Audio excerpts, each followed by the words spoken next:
SLT Fibre and experience the power of fibre technology. Sri Lanka's only super fast internet connection. SLT Fibre. Call 1212 now.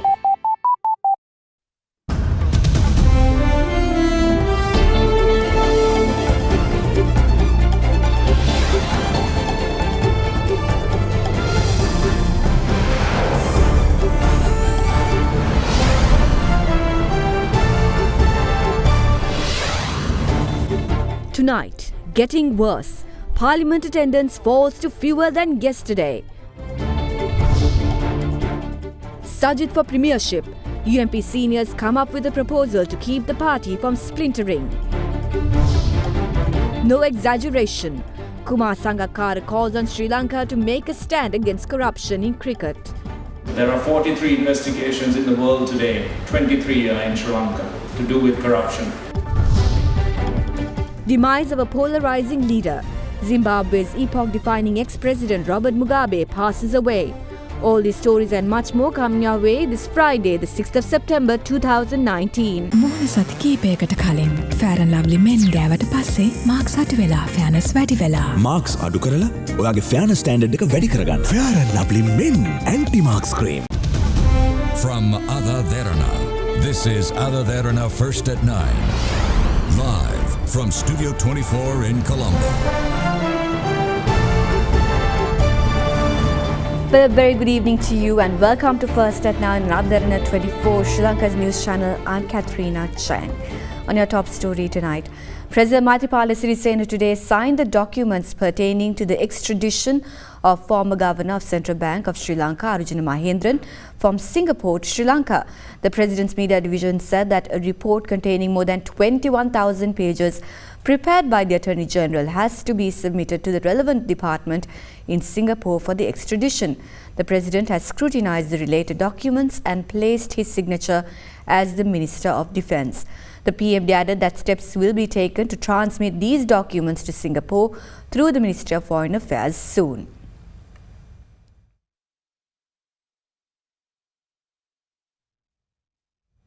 Winning your trust above all. We are HNB Assurance. The proceedings of the Parliament was limited for only 50 minutes today. Chief Government Whip Gayantha Karunatilaka announced the withdrawal of the proposal on government affairs scheduled for the day, and the Speaker Karu Jayasuriya adjourned the House until the 17th of September due to the insufficient number of government parliamentarians present in the House. I have to say with utmost remorse that articles published in newspapers this morning about the absence of ministers to respond to questions raised by parliamentarians yesterday are very harmful for the good name of the Parliament. 4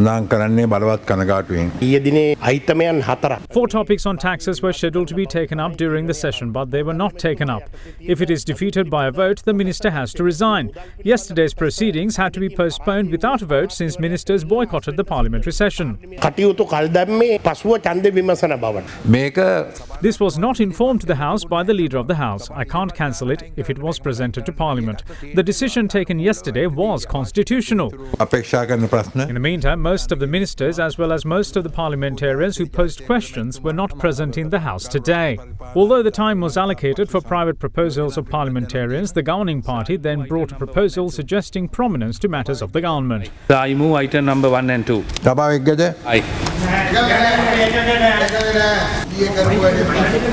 Although the opposition made a request to have a vote on the proposal, there were only 4 parliamentarians of the governing party in the House. Why are they not having a vote for this? Because they are afraid. How can they bring an act? You have to realize that 4 can't run a government. You can't hold proceedings of the parliament like this. It's these 3 secretaries who run this parliament today, and there are no MPs to run the government. The government should either withdraw from ruling the country or hand it over to someone who can.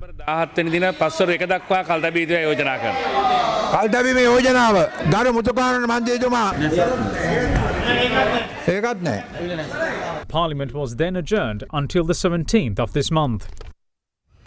Discussions were held between Sri Lanka Freedom Party and the Sri Lanka Podujana Perumuna for the 8th time today. Members of the SLP also had a discussion with the presidential hopeful of SLPP, Gotabaya Rajapaksa, afterwards. Today's talks took on added significance since the SLFP announced yesterday that the party will field its own presidential candidate for the upcoming election. With the Election Commission informing all political parties to notify it pertaining to fielding candidates for the looming presidential election, the SLFP yesterday announced that they will nominate a candidate of their own.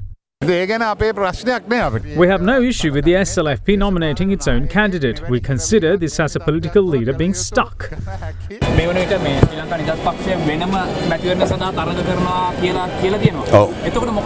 A party can't survive if they don't make such a statement. If I was in that position, I would give the same instruction. The actual message will be given at the right time. I think discussions are happening each day. I believe they're happening even today. There is no reason for them to be unsuccessful.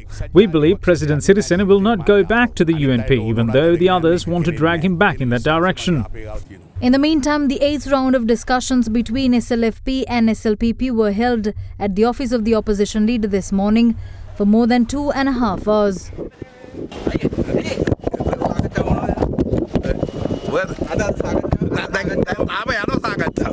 Following these discussions, another round of talks was held with the participation of presidential candidate of SLPP, Gotabaya Rajapaksa, for more than 2 hours.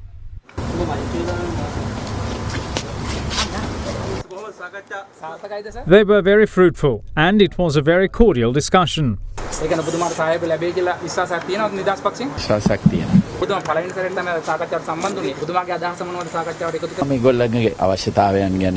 I listened to their requirements, and we need to talk about them among our members to make a decision.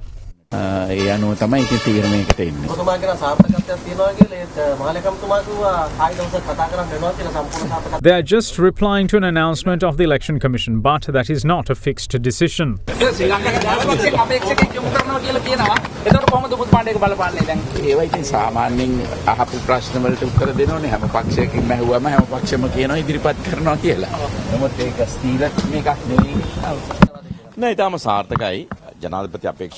Discussions were successful. We had talks with the group, including Chairman of SLPP, Professor G.L. Piris, Basil Rajapaksa and myself. The intention of both parties should be to defeat the rule of the UNP. I believe that the SLFP supporters of this country don't want to become a synonym for a UNP government, but an alternative. We need a few more rounds of talks. We have decided to form a broad alliance with the other parties of joint opposition and will take the next decision together. There is progress in talks. We intend to have further discussions and give our best in coming to an agreement.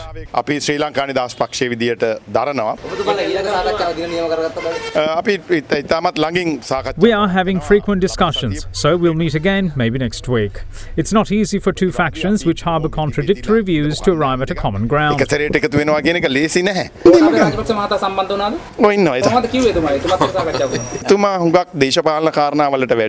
More than on ruling the country, he obtained our views on how to take the country forward with principles.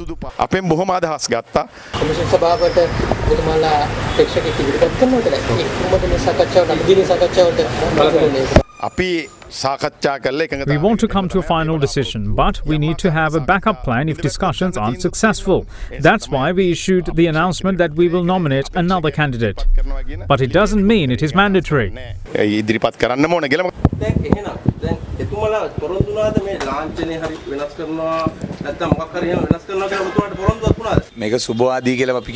That's why I said the talks are positive. When coming together, there should be a fair mechanism on how to take the country forward from where it is today. Both ourselves and the SLPP will have to make certain sacrifices. We will not try to drag down their candidate, but try to pave way for his victory. Senior members of the United National Party has come up with a proposal which will ensure the party does not splinter. They have mooted Prime Minister Ranil Wickremesinghe for the presidential candidacy, while deeming party's deputy leader Sajith Premadasa should be the premiership candidate. The development comes at a time where Minister Premadasa has proclaimed himself as the presidential hopeful of the UNP, with a faction of the party strongly backing him to contest the poll. Senior members of the United National Party arrived at Temple Trees this morning as they were convened by party leader Prime Minister Ranil Wickremesinghe. Ministers Lakshman Kiriyalla, Kabir Hashim, Akila Viraj Karyavasam, Ranjit Maduma Bandara, Malik Samaravikrama, John Amaratunga, Daya Gamage, Vajira Abewardana, Navin Disanayaka, Gamini Jayavikrama Pereira and Parliamentarian Field Marshal Sarath Fonseca attended the discussion.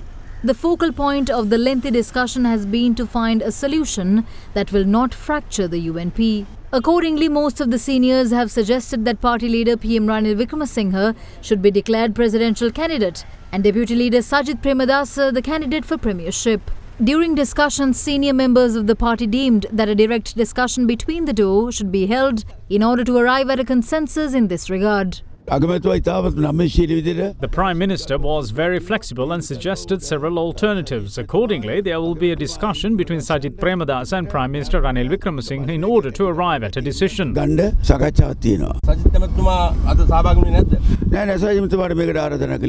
No, he wasn't invited. Seniors and mid-level members of the party were invited and they argued on the pros and cons. The Prime Minister highlighted analytically that this should be won. A date will be fixed for the meeting between the Prime Minister and Sajith Premadasa and we will take a decision on who should be what, including the role of the party leader.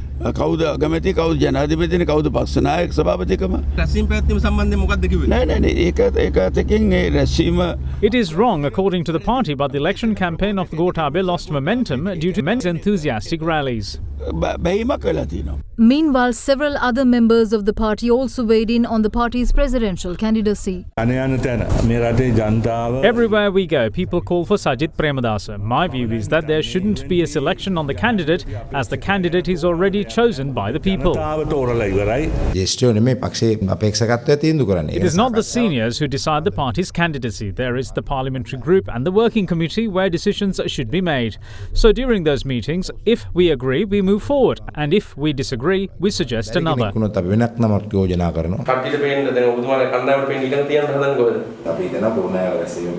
We think that many realised the truth following the gathering in Kurunagala.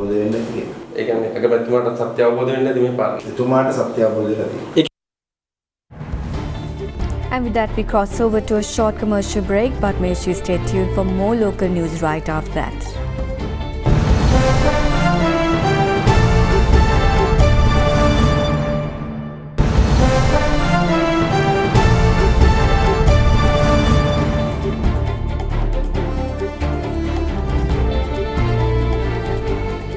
Welcome back to the news. The annual Vietmaga convention will be worked off this Sunday in Colombo under the theme Actioning a Blueprint. Speaking at a media briefing on the convention today, senior lecturer of the medical faculty at the University of California, Dr. Rizvi Hassan, highlighted the importance of national unity, saying that the only way that this can be achieved is through the concept of inclusive nationalism, which seeks to promote a single and all-embracing Sri Lankan culture for all. He went on to say that attempting to create unity by promoting different cultures has failed in its purpose. A media briefing on the annual Vietmaga convention was held in Colombo today.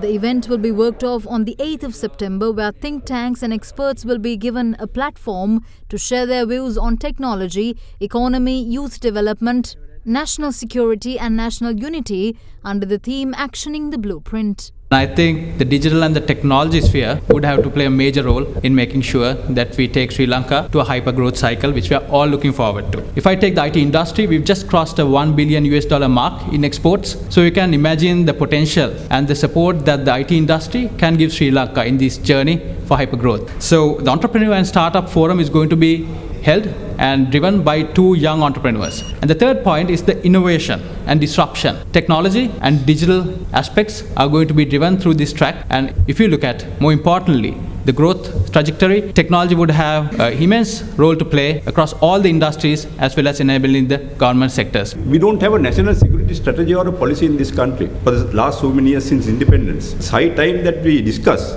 and have a national security policy and a strategy so that we can synergize all our services to one area. We have been always looking inwards for our defense. We are looking as to how we are going to combat terrorism, but we will have to being close to the sea lanes, one of the most important geographical locations. Sri Lanka has to look outwards.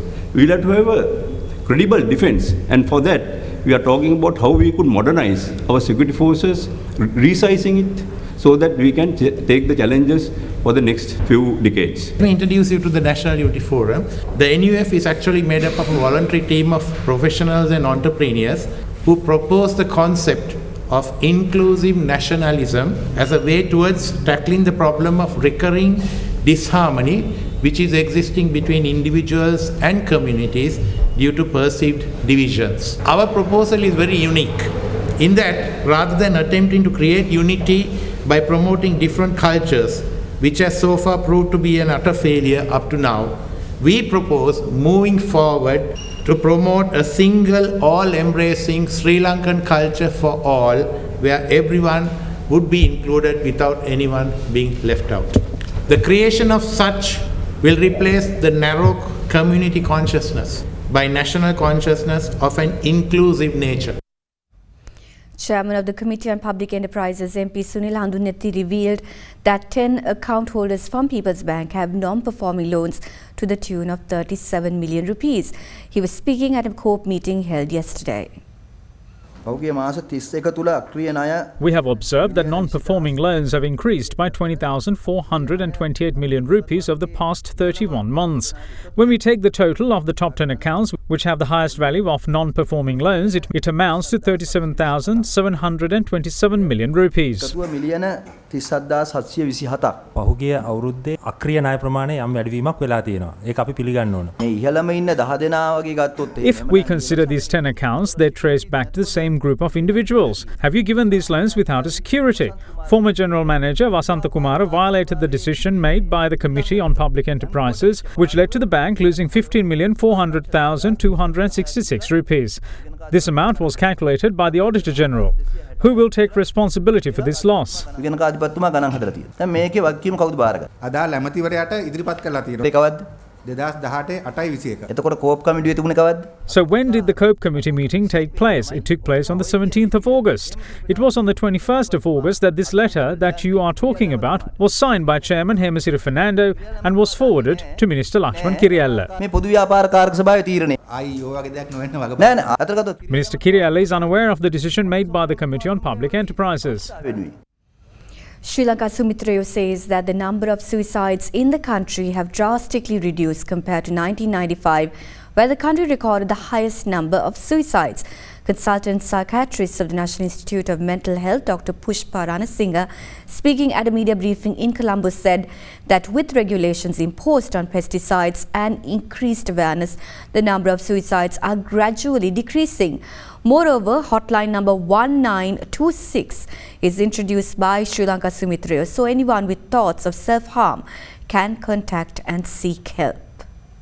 Enormous amount of publicity was given in 1995 when we had the highest amount of suicide in Sri Lanka. But now, after that, we are slowly reducing the number. We get about between 3,000 to 3,500 suicides per year. This is not only because of the services available, and it's also mainly the pesticide, that the good pesticide control, as well as the awareness of the population and about the mental illnesses and how we can get early detection as well as providing them unnecessary services, where to go, how to go, and to understand the depression and how we have to have these interventions being built. We have introduced this 1926 number. It is a 24-hour hotline and you can call at any time, all 24 hours. If you don't have money also, you can call that number and we will call you back. Speaking further, Dr. Pushpa Ranasinghe elaborated on the extra measures they take, which goes beyond responding to a telephone call. We get all the calls recorded. When there's a complicated issue, we always go through all the services available as well as what are the main areas that the person's concerned. If it is very complicated, if we need much of multi-sectorial involvement, and we get all the sectors, we call other sectors and get them, even if the police, if we want, we call them when they want the social support and as well as the legal support, and we provide that. These volunteers also involve in anybody who is going to be in distress, and we inform them. We have a network throughout the country through our community psychiatric nurses as well as our community psychiatric teams and the consultant psychiatrists throughout the country. Deputy Chief Operating Officer for SOS Children's Villages International, Huba Murthy, cautions that an overstress on education, which is only focused on paper-based qualification, has created a situation where there is an imbalance in job opportunities for youth, especially in the South Asian region. Speaking at an event recently, she called on the government to adopt inclusive policies for young people when it comes to employment and education. Her comments come at a time where the government is redesigning technical and vocational education training, as well as improving the quality of national vocational qualifications to provide more job opportunities for youth in various sectors in the economy. Strengthening the employability of youth leaving care, organised by SOS Children's Village, Sri Lanka, was held in Colombo recently. The event focused on discussing solutions to stigmas and issues that impede the progress of youth leaving care in Sri Lanka. Speaking at the event, Deputy Chief Operating Officer of SOS Children's Villages International, Subha Murthy, highlighted the need to promote equal opportunities for employment among the youth due to lack of inclusive policies. The population in this part of the world, very especially in Asia, is becoming younger and younger, probably except China and Japan. But I think this population of young people, this also means that there is a huge market and potential. But at the same time, the competition for employment and education, it has increased many-fold. Also, the success rate for young people is not really growing big because quite a few policies in a lot of countries are not really inclusive. And that's where what happens is a poor person is left out because they don't have money for education, which means that they get marginalized. So they want to continue in the same way unless and until they have this possibility of inclusive education to be able to come out of this. Why is this happening? For me, it is not having an inclusive education and creating this job opportunities and possibilities for these people to live and contribute to their own countries. And then we have other countries in South Asia. There is an overstress on education. And that is also not good because if I put it very mildly, this is all paper-based education. And if this doesn't change for the young people, then we will have a lot of people who are literates but not able to get a job. So I think it's very important for governments and policy makers to really look at this where, it's necessary to retain the knowledge base of the countries.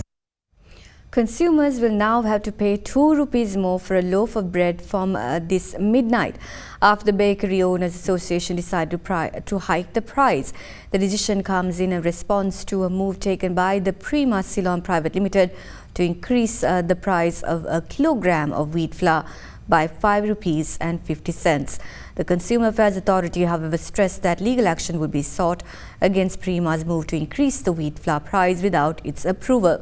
The CA pointed out, as per the Gazette Extraordinary number 1975/68, issued on the 14th of July in 2016, the body's approval must be obtained to hike the price of wheat flour, which has been assigned a controlled price.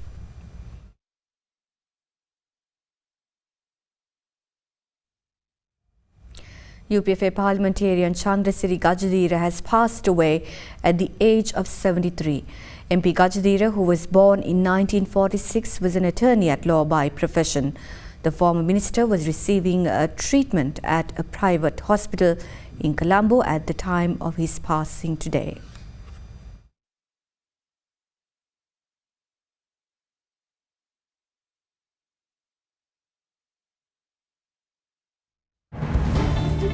We will join you right after this short commercial break. Stay tuned.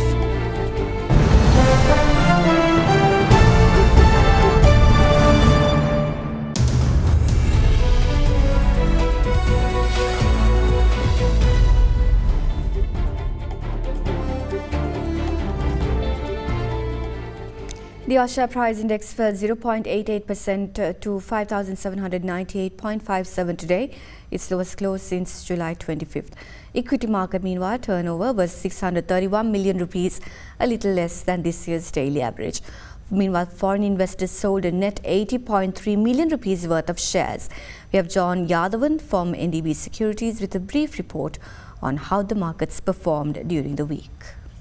During the week, the ASP lost 1.5%, mainly due to price losses in counters such as Ceylon Tobacco Company, Commercial Bank and Sampath Bank. Meanwhile, the S&P SL20 decreased by 3.1%. The average daily turnover for the week was down from last week to 645 million rupees. The foreign participation remained active during the week, with foreigners closing as net sellers, where foreign sales accounted for nearly 31% of the total weekly turnover. Out of the weekly turnover, crossings accounted for nearly 14%, which was a lower proportion than last week. Sri Lankan rupee closed at its lowest level in over 7 months at 180 rupees and 80 cents to 181 rupees against the US dollar. It closed at 180 rupees and 75 to 90 cents yesterday. Let's now take a look at how the Sri Lankan rupee traded against other currencies during the day.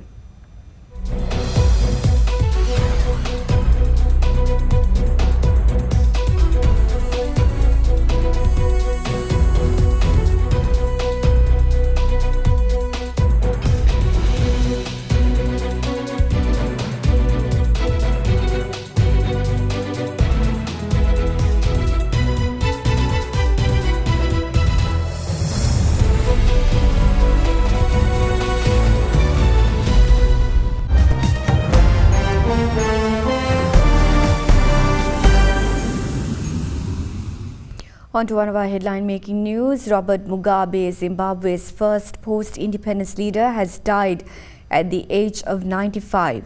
Zimbabwe President Emmerson Mnangagwa took to Twitter and confirmed the passing away of the former leader. After 37 years in power, Mugabe was ousted in 2017 in a military coup. Foreign media says that Mugabe had been receiving treatment in a hospital in Singapore since April and had died after battling ill health. While the West regards Mugabe as an autocrat, many in Africa see him as an anti-colonial champion. Educated and urban, Mugabe came to power after 7 years of a liberation bush war. But nearly 4 decades after independence in 1980, many saw him as power-obsessed, rig elections and trash the economy in the relentless pursuit of control. An unapologetic Mugabe portrayed himself as a radical African nationalist competing against racist and imperialist forces in Washington and London. On the 14th of November in 2017, Mugabe's grasp on Zimbabwe was weakened when the army seized power. A week before Mugabe sacked his vice president Mnangagwa, ZANU-PF's favorite to succeed him to smooth a path to the presidency for his 52-year-old wife Grace.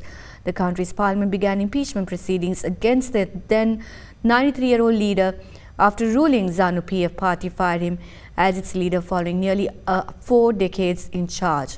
He signed a short letter of resignation to Parliament Speaker Jacob Mudenda that was read out to lawmakers on November 21st. Now, while the wild celebrations greeted Mugabe's exit today, many believe the country has regressed under President Mnangagwa, saying they now realize the size of the task that late leader Mugabe undertook when led Zimbabwe.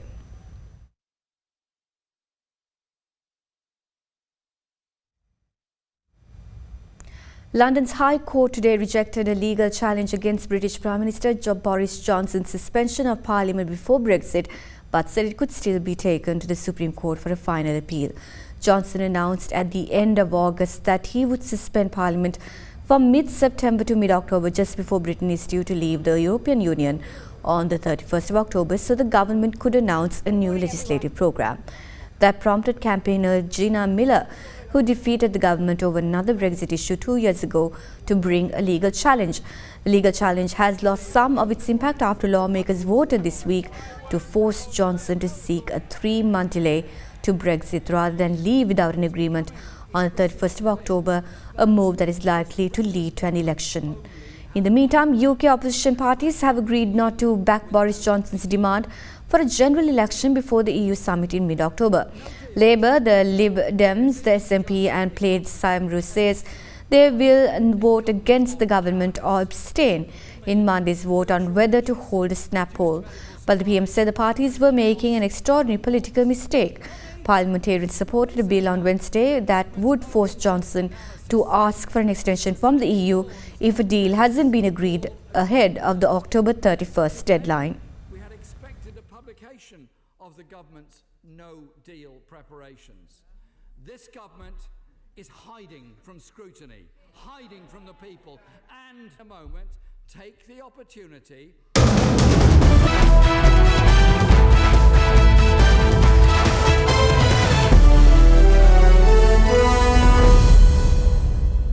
The 30-20 international between Sri Lanka and visiting New Zealand might be a dead rubber, with the Black Caps already securing the series win, but it has not prevented Captain Lasith Malinga from rolling back the years.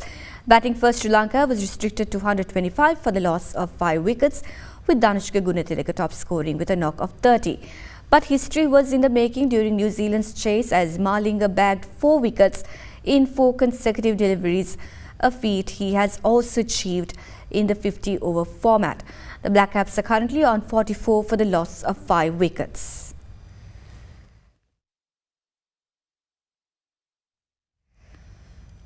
Sri Lanka cricketing icon Kumar Sangakkara expresses disappointment over the country being a part of 23 existing probes into corruption in cricket launched by the International Cricket Council. He also believes a support system should be put in place for cricketers where they do not have to play with fear, enabling them to retain their values.